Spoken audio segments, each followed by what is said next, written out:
વાલાઓ, પ્રભુ ઈસુના નામમાં પ્રેમી સલામ. અને આજે હું તમારી સાથે ખાસ આશા, જેને આપણે હોપ કહીએ છીએ, એના વિશે વાત કરવા માગું છું. છેલ્લા કેટલાય દિવસોથી હું જે પહેલી નાતાલ કેવી હશે અથવા લોકો એને કેવી રીતે જોતા હશે, અનુભવ્યું હશે, એના પર હું ચર્ચા કરતો હતો. અને ત્યારે ખાસ કરીને જે શાસ્ત્રીઓ અને ફરોશીઓનું વલણ અને મરિયમે જે જવાબો આપ્યા અને ભરવાડોએ જે કર્યું એના વિશે હું વિચારતો હતો. અને ત્યારે મને ખ્યાલ આવ્યો કે ખરેખર આપણે જેને હોપ કહીએ છીએ એ એક્ઝેક્ટલી શું છે, જેને આપણે આશા કહીએ છીએ એ શું છે. શું એ કોઈ એવી આપણી ઈચ્છાઓ છે કે જે આપણે ધારીએ કે આ પ્રમાણે બને, કે શું એ કોઈ પ્રકારની વાસ્તવિકતા છે કે જેની પાછળ પ્રભુનો હાથ છે, પ્રભુનું સામર્થ્ય છે. અને એટલા માટે જો તમે સમજવાની કોશિશ કરો તો જે સમય હતો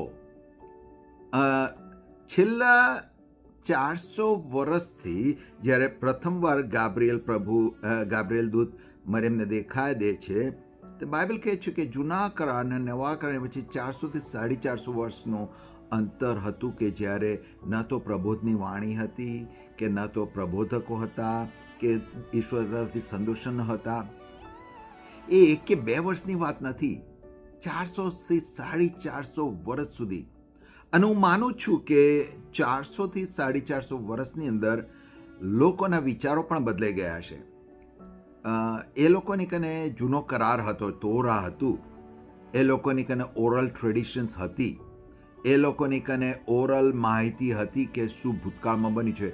પણ જ્યારે 400-450 વર્ષ સુધી પ્રભુનો જવાબ જ ના આવે અથવા પ્રભુ તરફથી કોઈ બાબતની ખબર જ ના પડે, ત્યારે મને લાગે છે લોકોના મનમાં સવાલ ઉઠતા હશે કે કદાચ આ દંતકથાઓ તો નથી ને, કદાચ એ પ્રમાણે ના પણ બન્યું હોય, પ્રભુ છે કે નહીં એનો પણ કદાચ ઘણાને સવાલ ઊભો થયો છે.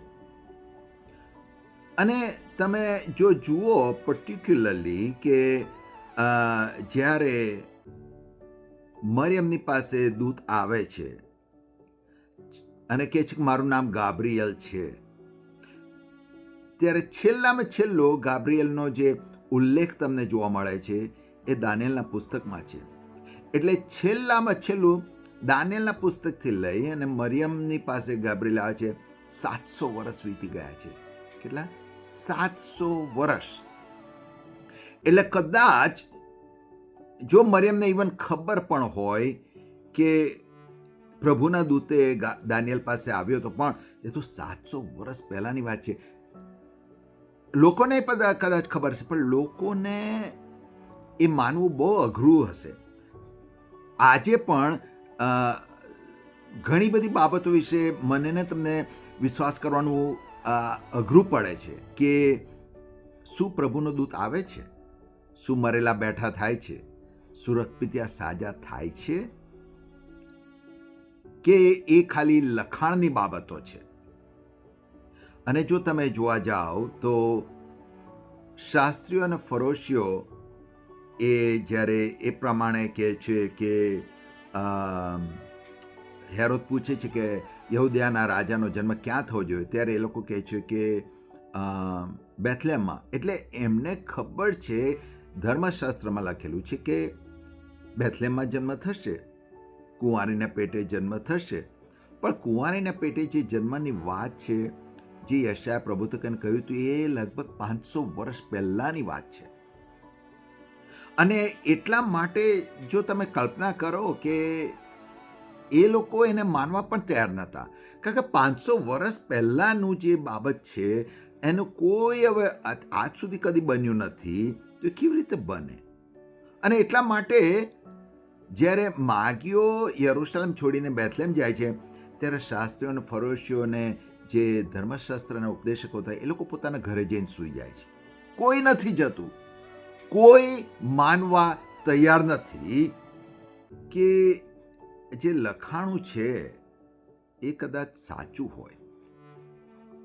અને બાઇબલની અંદર એ પ્રમાણે કહે છે કે ભરવાડોને આગળ દેવનું ગૌરવ પ્રગટ થયું.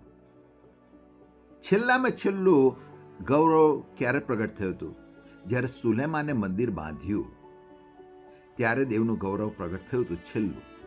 અને ત્યારથી લઈ સુલેમાનને મંદિર બાંધ્યું ત્યારથી લઈને પ્રભુ ઈસુનો જન્મ સુધીમાં 1000 વર્ષ વીતી ગયા છે. કોઈને ખબર નથી કે દેવનું ગૌરવ કેવું હોય અથવા દેવનું ગૌરવ પ્રગટ થાય ત્યારે શું થાય. કોઈ માનવા તૈયાર નહોતું. પણ દેવનું ગૌરવ એકવાર પ્રગટ થયું હતું. જસ્ટ બીકોઝ 1000 વર્ષ સુધી દેવનું ગૌરવ પ્રગટ નથી થયું એનો અર્થ એવો નથી કે નહીં થાય, અને પ્રગટ થયું. જસ્ટ બીકોઝ 700 વર્ષ પહેલા છેલ્લો ગાબ્રિએલ દૂતનો દર્શન થયું હતું એનો અર્થ 700 વર્ષ વીતી ગયા એટલે હવે કદી જ પ્રભુનો દર્શન ગાબ્રિએલ નહીં આવે એવું નહીં બન્યું. અને ગાબ્રિએલ આવ્યો મરિયમની પાસે. અને જસ્ટ બીકોઝ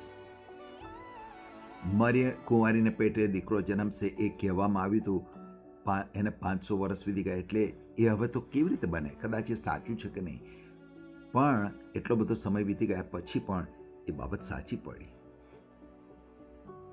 જો તમે જુઓ કે એટલો બધો સમય પસાર થઈ ગયા પછી પણ એ બાબતો બની. લોકો, હું માનું છું ત્યાં સુધી, એ લોકોના માટે બાઇબલમાં જૂના કાળમાં જે લખેલું હતું એ સ્વીકારવાનું એમના માટે ખરેખર અઘરું હતું. અને હું એટલા માટે કહું છું કારણ કે શાસ્ત્રીઓ અને ફરોશીઓ જઈને સૂઈ જાય છે, કારણ કે એ લોકો માનવા જ તૈયાર નહોતા કે આટલા બધા વર્ષ વીતી ગયા છે, કદી બન્યું નથી. એ કદાચ દંતકથા હશે, કદાચ સાચું નહીં પણ હોય. બટ જસ્ટ બીકોઝ આટલો બધો સમય વીતી ગયો એટલે ફરી નહીં બને એ પ્રમાણે નથી બન્યું.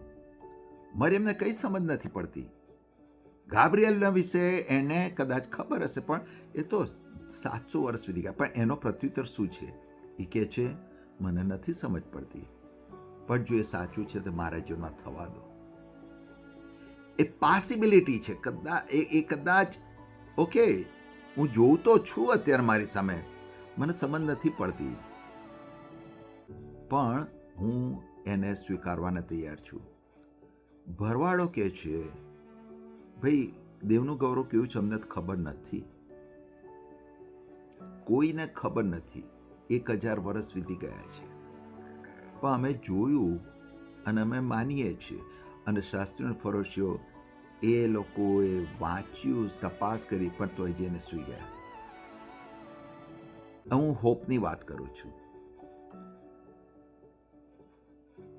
પ્રભુના 16મા મને તમને સાજા પણ મળ્યું છે.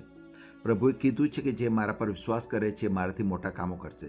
એટલે મરેલા, પ્રભુએ જે આજ્ઞા આપી તે તમે વાંચો ખરેખર તો કહે છે, માદાઓને સાજા કરો, રક્તપિતિયાઓને શુદ્ધ કરો, બંદીવાનોના બંદીખાના ખોલી નાખો અને મરેલાને બેઠા કરો. જસ્ટ બીકોઝ આજ સુધી બન્યું નથી એનો અર્થ એવો નથી કે એ પ્રમાણે નહીં બની શકે. પ્રભુના વચનો સત્ય છે. That is hope. હા, તમે ઘણા બધા લોકોને કેન્સરના લીધે મરી ગયેલા જોયા છે, બટ જસ્ટ બીકોઝ તમે કોઈને કેન્સરમાંથી સારા થયેલા નથી જોયા એનો અર્થ એવો નથી કે તમે આજે કોઈને કેન્સરમાંથી સાજું થયેલું નહીં જુઓ. હા, ઘણા લોકો ને આશાઓ કદી પૂરી નથી થઈ, બટ જસ્ટ બીકોઝ સમય બહુ વીતી ગયો છે એનો અર્થ એવો નથી કે તમે જે આશા રાખી છે એ પૂરી નહીં થાય.